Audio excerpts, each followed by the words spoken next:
3 minutes before my younger sister announced her engagement to the man who had cheated on me, I asked a complete stranger to pretend he was my husband. I only needed him for one evening, one hand around my waist, one convincing smile, maybe one dance if my family started asking questions. Then the elevator doors opened. My ex-fiancé looked at the man beside me and dropped his champagne glass. "Adrian?" The stranger's arm tightened around my waist. My ex went completely pale. "I thought you were never coming back." Adrian looked down at me as though we had shared secrets for years. Then he kissed my temple. "You should congratulate us, little brother." That was the moment I realized I had not chosen a random man. I had walked into my sister's engagement party pretending to be married to the one person my ex-fiancé was terrified to see, and before the night ended, I would discover that my sister had not only stolen the man I planned to marry, she and my family had forged my signature to steal the last thing my mother left me.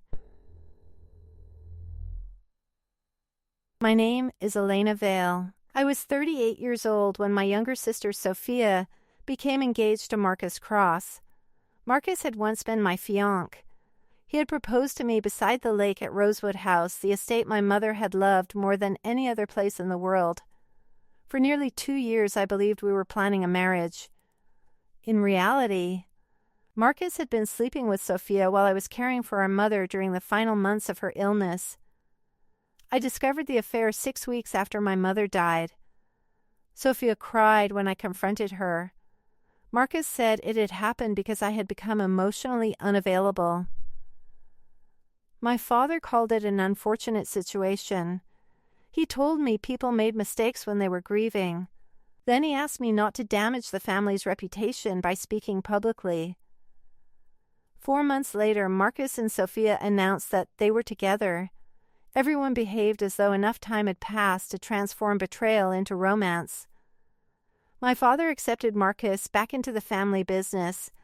My aunt began referring to Sophia and Marcus as a better match. Relatives who had once congratulated me on my engagement began saying they had always sensed Marcus and Sophia shared something special. Apparently, an affair became respectable if enough people agreed to stop calling it one. I stopped attending family events. I kept my distance from Marcus. I answered Sophia's messages only when absolutely necessary. Then my father called me 3 days before their engagement party. "Elena, you need to attend. No, this is bigger than your feelings. That sentence has worked very well for you, Dad. It still does not work for me." He sighed. "The company is in a delicate position. Investors will be there. The family needs to appear united." The Vale Grand Hotel Group had belonged to my parents for nearly 30 years. My father controlled most of the company's daily operations, but my mother had placed 40% of the voting shares in a trust for me. She had also left me Rosewood House outright. Rosewood was not simply a house. It sat on nearly 200 acres of forest and lakefront. My mother had turned part of it into a retreat for women recovering from illness, families living through grief, and children who needed somewhere quiet to feel safe. My father saw land. Marcus saw development. Sophia saw the wedding venue she believed she deserved. For more than a year, they had pressured me to transfer Rosewood into the company so it could be sold to a luxury resort developer. I refused every time. When my father mentioned investors attending the engagement party, I understood why he suddenly needed me there. This is about Rosewood. It is about saving the company. Then sell one of the hotels. We cannot dismantle everything your mother and I built. But you can dismantle what she left me. He went quiet. Then his voice became colder. "Come to the party, Elena. Do not make this more difficult than it needs to be. I should have stayed home." Instead, I decided I would attend, refuse whatever document they placed in front of me, and leave before dessert. That was the plan. Then I reached the hotel elevator. The Vale Grand was crowded with photographers, investors, relatives, and employees. I had almost reached the ballroom floor when the elevator stopped unexpectedly. A man stepped inside wearing a black tuxedo. He was tall, perhaps early 40s, with dark hair and an expression so calm it bordered on indifferent. He glanced at me once, then returned his attention to his phone. The doors began closing. Before they sealed, I heard my father's voice outside the elevator. "Elena will come alone." Marcus answered. "She always does." My father lowered his voice, but not enough. "Once she sees you and Sophia together, she will sign anything just to get out of the room." My stomach tightened. The stranger beside me looked up from his phone. The elevator began climbing. "Bad evening?" he asked. "My sister is getting engaged to my ex-fiancé." One eyebrow lifted. "That is ambitious." "My family invited me because they need my signature." "That is worse." I looked at the floor numbers rising above the doors. 14, 15, 16, the ballroom was on 18. I imagined walking through those doors alone. Sophia would be wearing the ring Marcus had originally chosen with me. My father would place legal papers beside my plate.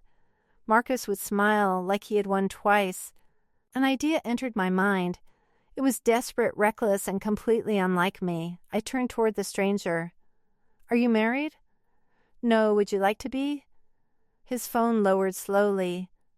"I'm sorry?" "For one evening." He studied me. I expected him to laugh. He did not. "What exactly would being your husband require?" "Stand beside me, smile when necessary. Do not let anyone pressure me into signing anything." "That sounds less like marriage and more like security work.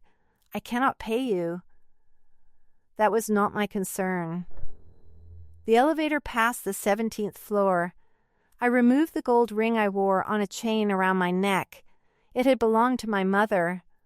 I held it out. "When those doors open, act like my husband." The stranger glanced at the ring. Then at me. "For how long, until my family regrets inviting me?" A faint smile touched his mouth. "That may take longer than one evening." The elevator chimed. He placed the ring on my left hand. Then he stepped closer and wrapped one arm around my waist. His hand was warm and steady. "You should know something," he said quietly. "What?" "I do not lose gracefully." The doors opened. My father stood directly outside. Beside him were Sophia, Marcus, 3 photographers, the company attorney, and enough relatives to guarantee the humiliation would travel quickly. Sophia wore a white satin dress. Marcus stood beside her in a tailored navy suit. His eyes moved from my face to the man holding me. The champagne glass slipped from his hand. It struck the floor and shattered. "Adrian?" The stranger's arm tightened around me. Marcus looked as though he had seen a dead man walk out of the elevator. "I thought you were never coming back." Adrian looked down at me. Then he pressed a soft kiss to my temple. "You should congratulate us, little brother." Nobody spoke. My father stared between them. Sophia's smile vanished. I kept my expression steady, although my thoughts had become chaos. "Little brother?" Marcus had told me he was an only child. My father recovered first. "Elena, what is this?" I slipped my hand over Adrian's.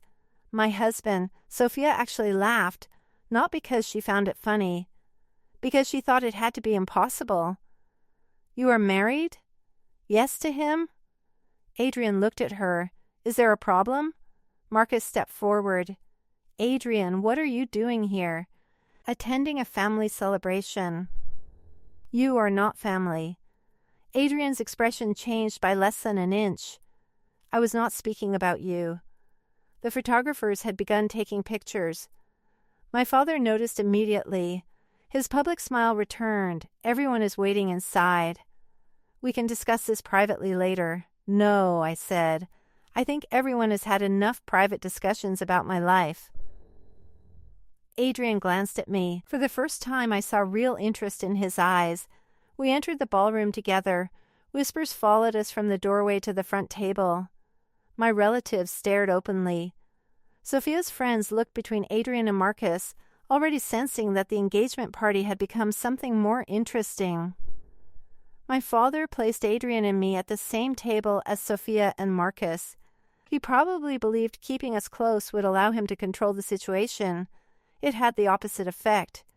Sophia sat across from me. She looked at the ring on my finger. When exactly did this happen? Recently where? A courthouse. Which courthouse? I paused.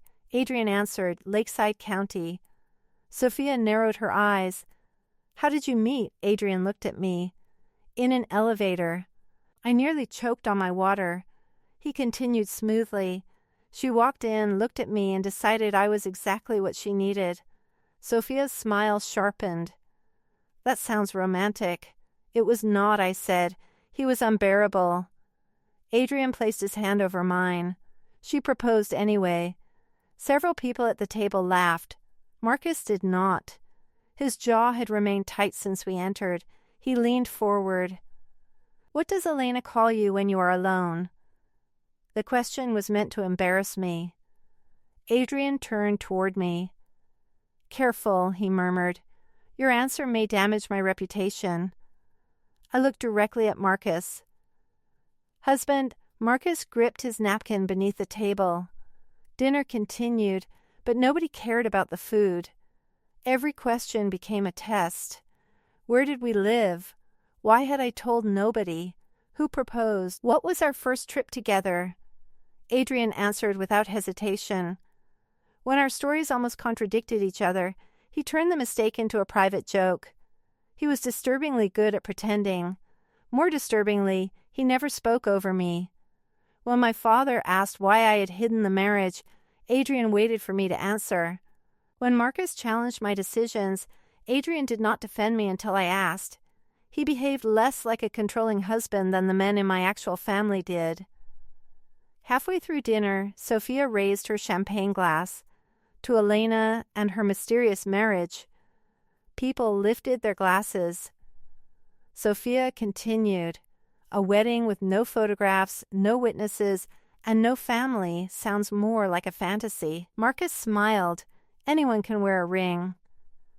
Adrian looked at me. He did not touch me. He quietly asked, may I? That question affected me more than it should have. Marcus had once made decisions for me and called it confidence. My father made decisions for me and called it family. Adrian, a stranger helping me carry out an absurd lie, still waited for permission.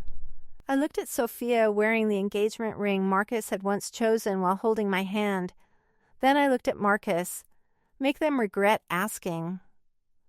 Adrian stood and offered me his hand. I assumed he intended to dance.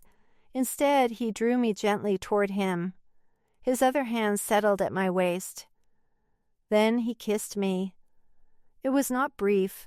It was not careless. It was a slow, controlled kiss that silenced every conversation surrounding us. For one dangerous second, I forgot the ballroom. I forgot Sophia. I forgot Marcus. When Adrian finally pulled away, his forehead remained close to mine. Convincing enough? He whispered. I struggled to remember how speech worked. Barely, a quiet laugh escaped him. Across the table, Marcus had crushed the stem of his champagne glass in his fist. Sophia was no longer smiling. My father abruptly stood. It is time for the announcement. He walked toward the stage. The company attorney followed, carrying a thick folder. My pulse changed. This was the real reason I had been invited. My father took the microphone. Tonight is a celebration of Sophia and Marcus, but it is also a celebration of the future of the Vale family. Applause moved through the room. He gestured toward me. Elena has generously agreed to transfer Rosewood House into the hotel group, allowing our company to begin an exciting new partnership.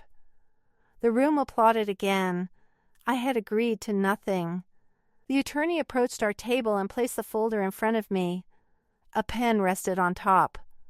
My father smiled from the stage. Come on, Elena, let us begin this new chapter together. Every camera turned toward me, exactly as they had planned. If I refused, I would be framed as the bitter sister sabotaging Sophia's engagement. If I signed, Rosewood would disappear. I reached for the folder. Adrian closed it before I could open it. My wife does not sign legal documents during champagne toasts. My father's expression hardened. This has nothing to do with you. Then stop presenting her consent as a family gift. I opened the folder. The first pages described a transfer of Rosewood House into the Vale Grand Hotel Group. Further pages granted expanded voting authority to my father Sophia and Marcus. Then I reached a preliminary authorization form. My signature was already at the bottom. I stared at it. "Elena?" Adrian asked. "I did not sign this." The attorney's face changed. My father remained silent. Marcus leaned forward. "It is only a preliminary document. It carries my signature. Your approval was expected. Expected is not signed." Sophia's voice became impatient. "We knew you would eventually do what was best for the family." I looked at her. "Did you forge it?" She glanced at Marcus. That glance told me enough. Adrian took the document from my hand. He examined it carefully. Then his expression became colder. "Who submitted this to the investors?" My father stepped down from the stage. "This is not the place. You made it the place," I said. Adrian leaned toward me. "Do not expose everything yet." I turned to him. "How did you know it had been submitted?" He did not answer immediately. Something inside me tightened. "You knew about these papers. I knew a preliminary authorization existed. How?" The ballroom continued moving around us, but our table had become its own quiet battlefield. Adrian looked directly at me. "My company controls the largest block of debt attached to the Vale Hotel Group." I stared at him. "What?" "I came here to decide whether the company was worth rescuing." Marcus looked furious. My father looked afraid. I pulled my hand away from Adrian. "You knew who I was in the elevator. I knew your name. And you let me pretend to marry you. I wanted to know whether you were involved in what your family was hiding." The kiss still burned against my lips. Now it felt contaminated. "You were investigating me. At first. And now?" He looked toward Marcus. "Now I know which brother stole the money and which woman they planned to blame." Before I could demand an explanation, the ballroom lights dimmed. The large screen behind the stage came alive. Sophia stood beside the microphone. A video began playing. Elevator security footage. The room watched me enter. They watched Adrian step inside. They watched me remove my mother's ring. They watched me place it on my finger and move closer to him. There was no sound, but the truth was obvious. We had met less than an hour earlier. Sophia smiled at the audience. "There is no marriage." Whispers erupted. She looked directly at me. Elena hired a stranger because she could not bear watching Marcus choose me. Marcus stepped beside her. She has always struggled to accept that our relationship ended. My father moved toward the stage. "Elena, this has gone far enough." Relatives stared at me with pity and disgust. Employees looked uncertain. Investors began whispering to one another. Adrian removed his wedding ring. For 1 second, I believed he was abandoning me too. Instead, he placed the ring in my palm.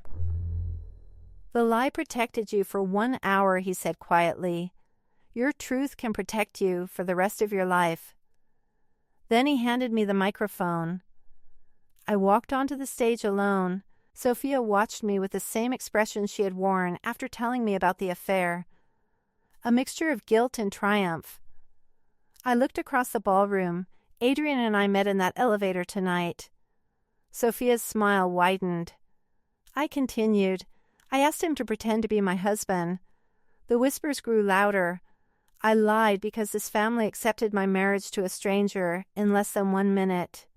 The room slowly quieted, but for 2 years they refused to accept one honest answer from me. I turned toward my father. No. Then I faced Marcus. No. Finally, I looked at Sophia. No. The ballroom became completely still. They did not invite me tonight because they wanted my blessing.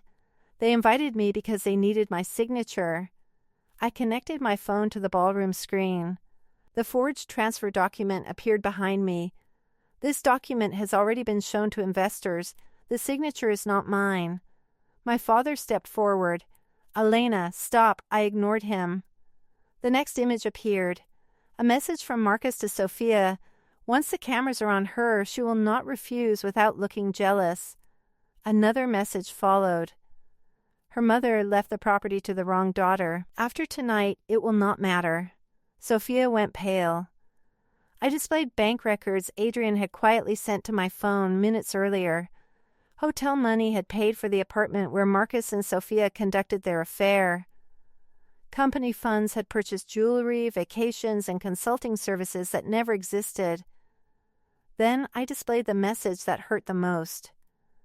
Marcus had written it to my father. Elena will sign. She has spent her entire life terrified of becoming the family disappointment. I looked at the man I had once planned to marry. You did not leave me because you loved my sister. Marcus's face tightened. You chose the sister who was willing to help you take what belonged to me. Then I looked at Sophia. You did not steal the love of my life. Her eyes filled with tears. You took the man who was stealing from me. Finally, I faced my father. You did not invite me here as your daughter. His expression collapsed.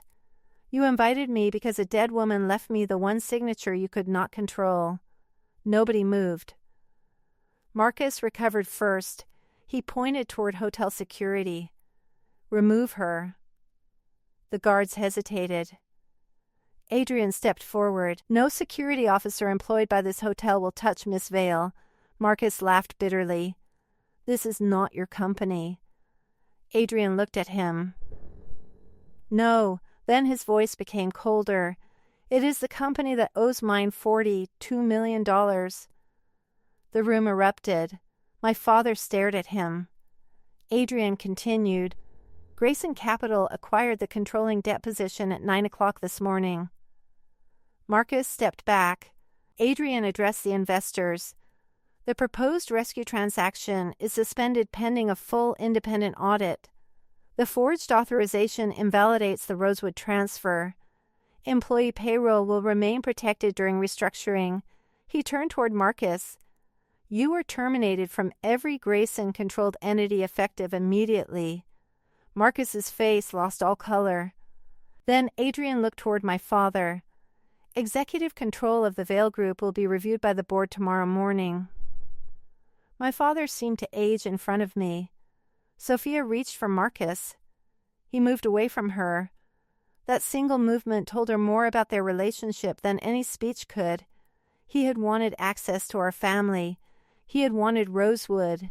He had wanted control. Sophia had simply made those things easier to reach. The engagement party ended without an engagement announcement. The investigation took 4 months. Marcus had diverted millions through false consulting companies and inflated development contracts.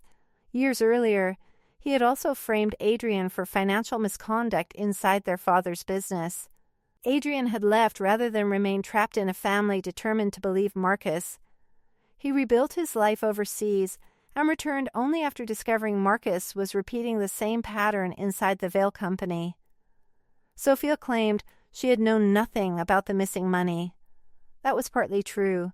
She had known about the forged signature. She had helped plan the public pressure. But Marcus had hidden private accounts from her, too. When investigators froze those accounts, Sophia discovered that none of them carried her name. Marcus had used her connection to our family in the same way he had once used my trust. My father lost executive control. The company sold 2 luxury properties and canceled an expansion that had never been affordable. The Vale Grand became smaller. It also became honest. Employees kept their jobs. Rosewood House remained mine. I joined an independent board overseeing the restructuring, but I refused to become the family's new rescuer. My father apologized. I listened. I did not forgive him immediately. Some wounds require more than regret from the person who created them. As for Adrian, I did not rush into his arms. He had helped me. He had also investigated me without telling me. For months, our conversations remained professional. He never pressured me to trust him. He never used what happened in the elevator as a reason I owed him closeness. That mattered. Nearly a year later, Rosewood House reopened after extensive repairs. We held a charity dinner at the Vale Grand Hotel. At the end of the evening, I entered the elevator alone. Adrian was already inside. He looked at my empty left hand. "No husband tonight?" I stepped beside him. I stopped borrowing strangers. The elevator doors began closing. He smiled. "That is unfortunate. We were convincing. We were dishonest. Only about the marriage." I looked at him. "And the kiss?" His expression softened. That was the first honest thing I did all evening. The elevator reached the lobby. Before the doors opened, he asked, "Would you have dinner with me? As an investor? No, as my former husband?" His mouth curved. We had a short but memorable marriage. I pressed the button to hold the doors closed, then asked me properly. He did. This time I said yes, without cameras, contracts, family pressure, or anyone deciding for me. When the doors opened, nobody was waiting. No one demanded an answer. No one needed convincing. I took Adrian's hand because I wanted to, not because I needed a man to make my family listen. I had asked a stranger to pretend he was my husband because I thought power had to stand beside me before anyone would respect my voice. I was wrong. My voice had always been powerful. I had simply spent too many years surrounded by people who benefited from pretending it was not. Do you think Elena was right to fake the marriage, or should she have walked into that ballroom alone?